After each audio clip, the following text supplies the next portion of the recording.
É muito ingênuo a gente achar que o ministro Mandetta e a sua equipe pegam elevadores sempre desacompanhados.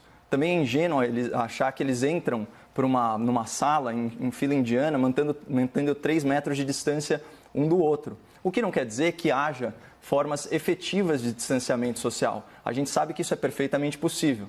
Eu só peguei carona na afirmação dele que disse peremptoriamente 100% da minha equipe não está infectada.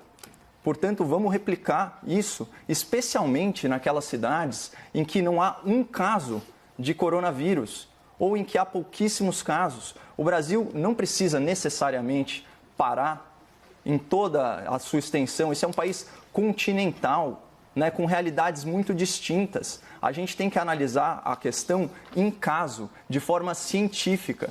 Tem coisa menos científica que aplicar uma solução homogênea para uma realidade heterogênea. Vamos falar do conceito de igualdade material, que a esquerda gosta tanto, tratar os iguais igualmente, os iguais desigualmente na medida da sua desigualdade. Poxa, como que você vai usar o mesmo protocolo por epicentro da doença no Brasil, que é o caso aqui de uma grande metrópole como São Paulo, você vai usar esse mesmíssimo critério para cidades do interior que estão aí de mãos atadas, sem poder produzir, vendo as suas reservas financeiras se esgotarem. Eu fico imaginando o que está por trás de todo esse endosso, de todo esse apoio político a essas medidas draconianas, e a única coisa que me vem à mente é a ausência de necessidade de licitação pública, viu, doutor, para fazer contratações. É a única coisa que explica, um prefeito, até um governador, não está desesperado para fazer voltar a girar a roda da economia sempre de forma prudente, de forma responsável, como outros países do mundo já provaram que é possível sim fazer. Por outro lado, é muito claro que no começo, e aqui eu dei um exemplo crítico do contrário, de quem fez o isolamento na hora errada, da maneira precipitada. Isso, de certa forma, aconteceu bastante no Brasil. Um levantamento novo que foi feito na Unifesp, salvo engano, ele mostra, na verdade foi na USP, com a Universidade de Oxford e o famoso Imperial College.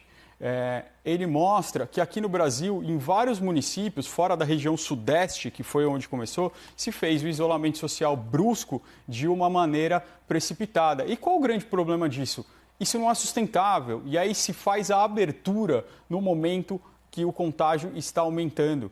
Não se faz a abertura no momento que o contágio diminuiu, como aconteceu aqui em São Paulo, como aconteceu no Rio de Janeiro, digo municípios. No estado de São Paulo foi o contrário. Quando se flexibilizou no interior, que tinha poucos casos, que se fechou precipitadamente, explodiu. As zonas ficaram vermelhas. É por isso que é preciso ter muita concentração, muito foco e razão na hora de tomar essas medidas.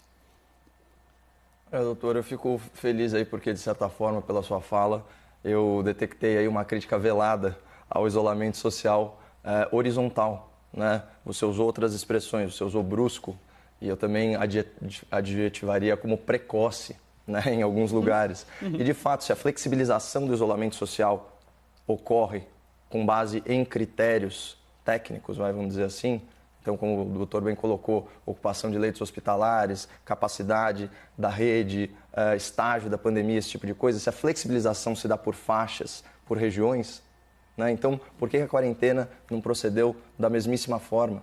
E a gente teve exatamente esse fenômeno que o Bruno descreveu aqui para o espectador da CNN. Então, locais sem nenhum caso, quarentenados, a população jovem, saudável, economicamente ativa, tendo todos os ônus da recessão econômica sem nenhum bônus de saúde. Esse é o problema.